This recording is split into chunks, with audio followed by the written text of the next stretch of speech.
Assalamualaikum warahmatullahi wabarakatuh. Sebelumnya perkenalkan, saya Muhammad Bayhaki dari Teknik Metalurgi dan Material Angkatan 2003, kelas Teknologi Polimer 03 yang diampu oleh Bapak Adam Febrianto Nugraha, ST PSD. Pada kesempatan ini saya akan mempresentasikan take home quiz yang terdiri dari tiga pertanyaan. Pertanyaan pertama, sebuah studi kasus yang mengenai tentang hubungan struktur dengan sifat termal dan mekanik. Oke, di sini studi kasusnya adalah sebuah perusahaan yang ingin mengembangkan sebuah bahan kemasan yang fleksibel untuk digunakan pada makanan beku. Dan dia harus tetap lentur pada suhu yang rendah, pada minus 20 derajat Celcius. Tapi juga tidak melunak ketika digunakan pada suhu tinggi pada proses hot filling sekitar 90 derajat Celcius. Dari sini bisa kita simpulkan bahwa dibutuhkan material yang tetap fleksibel pada suhu rendah dan tidak melunak pada suhu tinggi. Parameter yang bisa kita lihat di sini adalah glass transition temperature dan juga melting temperature. Nah, TG dan TM ini eh, dan juga serta sifat mekanik polimer ini ditentukan oleh struktur molekul, di mana pengaruh struktur molekul terhadap sifat termal dan mekanik itu diantaranya pertama adalah fleksibilitas rantai, di mana rantai yang semakin kaku maka TG dan TM-nya juga semakin naik. Jadi kalau rantai fleksibel itu kan berarti TG-nya turun sehingga dia di suhu rendah tetap lentur. Lalu yang kedua ada percabangan di mana semakin banyak percabangan berarti kristalinitasnya semakin turun, eh, dan juga TM-nya semakin turun.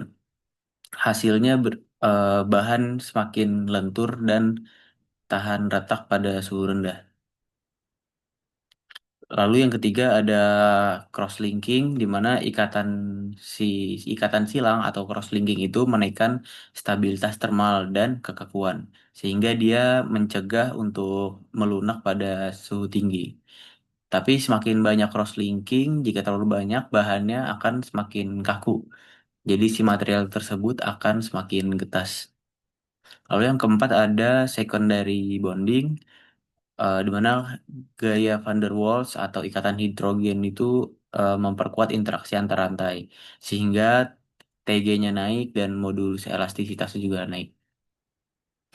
Yang kelima ada crystallinity atau kristalinitas ini semakin tinggi kristalinitasnya maka TM-nya juga semakin tinggi dan kekakuannya semakin tinggi sehingga dia semakin tahan terhadap suhu panas. Namun kalau di bagian amorf itu dia menjaga eh, kelenturannya. Dari sini kita kesimpulkan bahwa kita butuh sebuah polimer yang memiliki struktur dengan fleksibilitas rantai yang tinggi, memiliki percabangan, dan kombinasi kristalin dan amorf agar tetap imbang, di mana bisa digunakan TG-nya ini di bawah minus 20 derajat Celcius dan TM-nya di atas kurang lebih 90 derajat Celcius.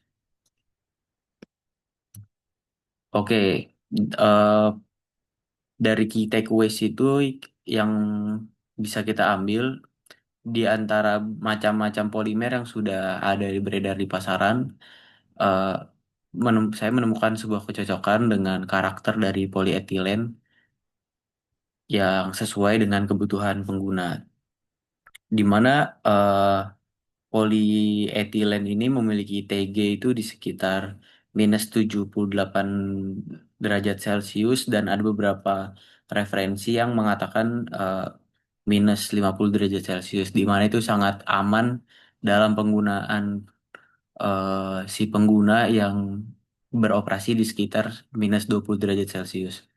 Lalu memiliki TM atau melting temperature di 100 derajat Celcius dan ada beberapa referensi yang mengatakan di 115.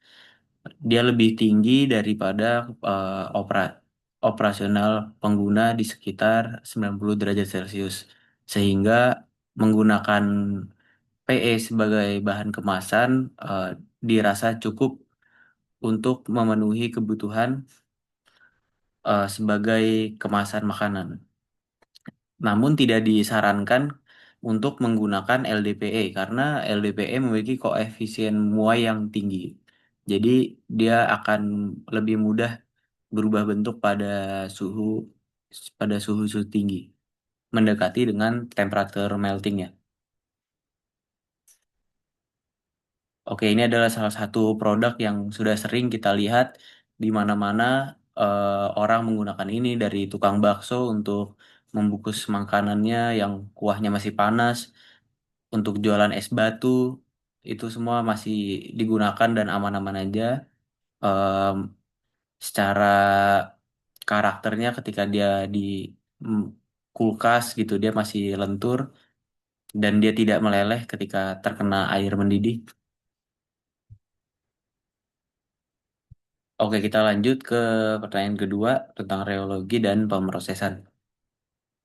Di mana di sini kasusnya adalah ada dua pemasok di mana supplier A dan supplier B yang mengirimkan bahan polipropilen atau PP dengan MFI yang sama yaitu 12 gram per 10 menit. Namun ketika diuji pada proses injection molding, hasil supplier A menunjukkan pengisian cetakannya yang kurang sempurna. Sedangkan dari supplier B, dia lebih mengalir lancar dan produknya seragam. Oke, kita ketahui dulu bahwa MFA itu diukur dengan seberapa banyak gram polimer yang mengalir melewati sebuah celah dalam 10 menit dengan tekanan dan suhu tertentu. Eh, yang mempengaruhi aliran itu adalah ada beberapa hal yang mempengaruhi aliran dan viskositas, di mana salah satunya adalah molecular weight distribution, di mana kalau rantainya MWD-nya ini semakin pendek, maka dia akan mengurangi viskositas saat alir. Sedangkan kalau distribusinya panjang, maka dia akan menjaga kekuatan lelehannya itu, sehingga membuat pengisian cetakannya lebih baik. Lalu ada rheological behavior di mana kalau MFI itu kan dia hanya diukur pada satu kondisi tegangan, sedangkan dalam realitanya pada proses sebenarnya itu laju gesernya atau shear rate-nya itu lebih tinggi. Kalau PP dengan molecular weight distribution yang lebih lebar, dia akan lebih shear thinning sehingga viskositasnya akan menurun tajam ketika diproses, sehingga dia lebih mudah mengalir. Lalu ada faktor yaitu entanglement density di mana kalau semakin panjang rantai polimernya maka dia akan semakin mudah berikatan atau kusut. Jadi, kalau supplier A memiliki rantai yang lebih pendek, berarti entanglementnya semakin sedikit sehingga alirannya itu tidak stabil dan mudah terputus, sehingga pengisiannya tidak sempurna. Dan ini juga bisa dipengaruhi oleh viskoelastik. Oke, kita lanjut ke pertanyaan ketiga mengenai mekanisme konduktivitas ionik dan listrik pada polimer.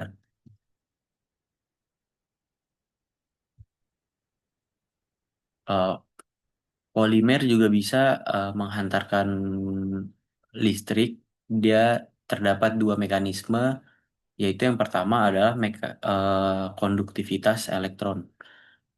Konduktivitas elektronik ini dia menggunakan elektron yang berpindah melalui delokalisasi atau menggunakan doping pada polimer dengan ikatan terkonjugasi. Jadi ikatan terkonjugasi itu dia memiliki ikatan yang berganti-gantian, yaitu ikatan tunggal dan ikatan ganda. Elektronnya ini bergerak mengisi celah kosong dan dia tuh seperti efek domino. Ketika dia berpindah dari celah kosong satunya akan menimbulkan efek berulang terus-menerus sampai ke ujung rantai. Lalu yang kedua ada konduktivitas ionik, di mana terjadinya pergerakan ion ini biasanya terjadi pada polimer yang memiliki gugus polar atau mengandung garam dan menggunakan mekanisme hopping. Dia eh, meloncat dari satu rantai ke rantai lain. Ionnya bergerak dari satu rantai ke rantai lain. Konduktivitas ionik sangat dipengaruhi dengan beberapa faktor seperti kelembapan. Eh, Berikut sekian yang bisa saya sampaikan. Terima kasih. Wassalamualaikum warahmatullahi wabarakatuh.